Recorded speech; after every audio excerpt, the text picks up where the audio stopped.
काय? एका दिवसात 4 वेळा? हो ना, आधी नर्सरी, मग त्याच्यानंतर बॅनर आणि आता झाडं लावताना सुद्धा. समर, लाज राखलीस रे माझी. काहीतरी पानसट सारखं केलं असं ना त्याने, तर मी तर फटकेच देणार होते त्याला. एक मिनिट. म्हणजे काय तुम्हाला माहित होतं हे सगळं करणार आहे तसं? ऑब्विसली. पण मला सांग, तुला कसं वाटलं? तू अवाक झालीस ना? अवाक? अहो माझी धडधड वाढली होती इथे. मला तर काय रिॲक्ट करायचं हेही कळत नव्हतं. मी फक्त त्यांना शॉक मध्ये बघत होते आणि त्यांच्याशी बोलत होते. अहो म्हणजे मी ह्या अशा दिवसाची फक्त स्वप्न बघत होते गेले काही दिवस आणि हे स्वप्न डायरेक्ट खरंच आलं. मी याची अपेक्षा नव्हती केली. मग तू काय बोललीस? मी म्हणाले एकतर म्हणजे एम्बॅरेसिंग नाही वाटत आहे असं म्हणाले आणि मग मी त्यांना असं म्हणाले मी थोडा विचार करेन आणि मग सांगेन. विचार करून सांगते का? अगं द्यायची ना कबुली प्रेमाची, कन्फेस का नाही केलंस तू? असं कसं आता त्यांनी सगळीकडे काय काय केलंय तर मला कसं असं बोलता येईल उघड उघड? कसं म्हणजे तोंडाने? म्हणजे असं पटकन मनातलं बोलून टाकलं असं नाही जमत.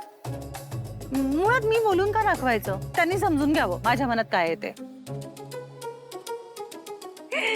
Same same. तुम्ही दोघं अगदी सेम आहात. काय करायचं रे तुमचं? अगं असं नसतं कळत नवऱ्यांना, एवढे हुशार नसतात ते. प्रत्येक गोष्ट त्यांना अशी व्यवस्थित स्पष्ट सांगावी लागते. स्वानंदी, बरं मी सांगेन त्यांना, म्हणजे आता लगेच नाही पण योग्य वेळ आल्यावर सांगेन. तुम्ही काही सांगू नका त्यांना, मी बोलणार आहे त्यांच्याशी. नाही ग बाई, पण तू पण जास्त उशीर करू नको. सांगून टाका तर त्याला की तुझं पण त्याच्यावर खूप प्रेम आहे. स्वानंदी मॅडम, हो हो हो हो मी बोलते मग नंतर. विसरलेच होते, हे उभे आहेत माझी वाट बघतायत. बाय. आले आले आले. हा बाय बाय. 4 वेळा? समर.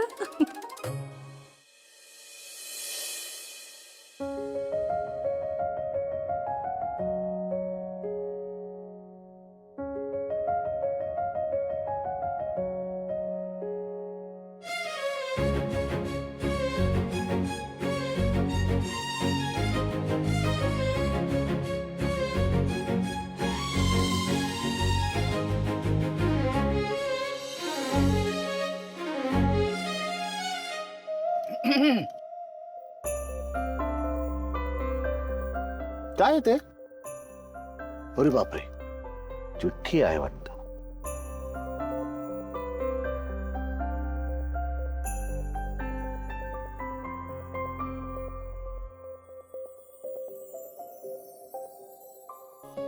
काय आहे राजवाडे? It's complement.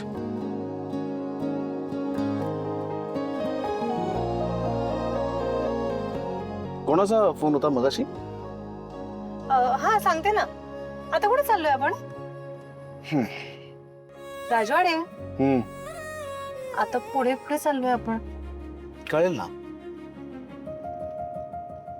तुम्ही चिडलायत का माझ्यावर? मी काय चिडी? अहो म्हणजे मी म्हणाले ना की माझा काय हक्क आहे चिडण्याचा? तुमच्या प्रश्नाचं उत्तर मी नंतर देते असं म्हणाले की नाही, म्हणून मग कदाचित चिडला असाल. माझा काही हक्कच नाही ना चिडण्याचा. मी कशाला चिडेन उगाच उगाच? मला काय वेळ लागलाय चिडायला सतत? दादा तुम्ही सावकाशच चालवा हा गाडी. उगाच आपलं राजवाडे चिडलायत का, राजवाडे चिडलायत का? आता हे पालुबद लावाल. राजवाडे चिडलायत का, राजवाडे चिडलायत का? काही चिडलो बिडलो नाहीये मी. Okay okay okay okay.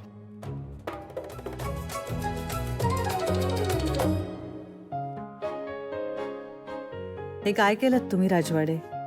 एका दिवसात माझं अख्खं आयुष्य बदलून टाकलं. मला वाटलंच नव्हतं तुम्ही एवढे रोमॅन्टिक असाल. आज तर मी अजूनच प्रेमात पडले तुमच्या. मला ना तुम्हाला घट्ट मिठी मारून सांगायचंय हे की मला तुमच्याबद्दल किती आणि काय काय वाटतं. पण सॉरी, खरंच सॉरी.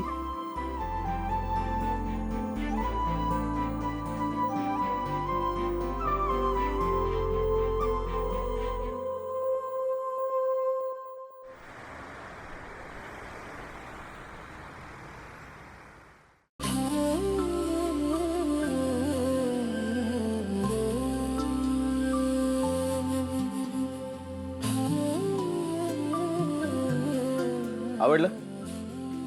राजवाडे तुम्ही हे काय करताय? काय करतो म्हणजे तुमच्यासाठी, तुमच्यावरचं माझं प्रेम व्यक्त करण्यासाठी. अहो पण हत्ता केलत ना तुम्ही, मग परत पण तुम्ही माझं उत्तर दिलं नाही अजून स्वानंदी मॅडम. मी मी योग्य वेळ आल्यावर सांगेन. वा वा, म्हणजे देवच पावला म्हणायचा. नंदूला प्रपोज करून ना पिंट्याने आयुष्यातलं सगळ्यात कठीण धाडस केलं म्हणायचं.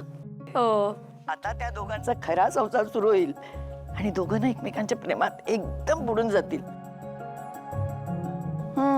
कोणी सांगावं, वर्षभरात मी माझं पतवंड पण खेळत असेन. आजी थांब थांब थांब थांब, जरा थांब तू, कारण समरने आता फक्त प्रपोज केलंय. आपल्या मॅडमनी उत्तर कुठे दिलंय? का नाही दिलं नंदूनी उत्तर? एरवीचं पिंट्याच्या नुसत्या उल्लेखाने पण ती हसत असते स्वतःचीच. एकदा ना मी तिला त्याच्या शर्टाशी बोलताना बघितलंय. काय? तिचं पण प्रेम आहे ग पिंट्यावर. हो ते आहेच, पण मॅडम काहीतरी विचार करून उत्तर देणार आहेत म्हणे. ए आले ते दोघं. थांब मी तुला नंतर फोन करते. हा ठीक आहे ठीक आहे ठीक आहे, चल चल बाय बाय.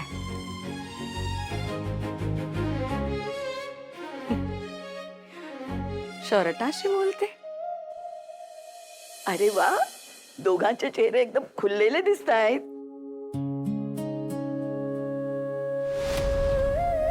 म्हणजे दोघांचाही दिवस एकदम छान गेलाय वाटतं. हो हो. अगं बाई, सगळ्या तारा एकदम जुळायला लागल्या ना तुमच्या. नंदू, वटपौर्णिमा तोंडावर आली, तयारीला लागलं पाहिजे आपल्याला. हो आजी, लक्षात आहे माझ्या. छान साजरा करूया. मी ना सगळ्या कामांची ना लिस्ट बनवून ठेवले. चल दाखवते तुला. चल हो. आलो घे. काय चाललंय माझ्या घरात? समरने स्वानंदीला प्रपोज केलं?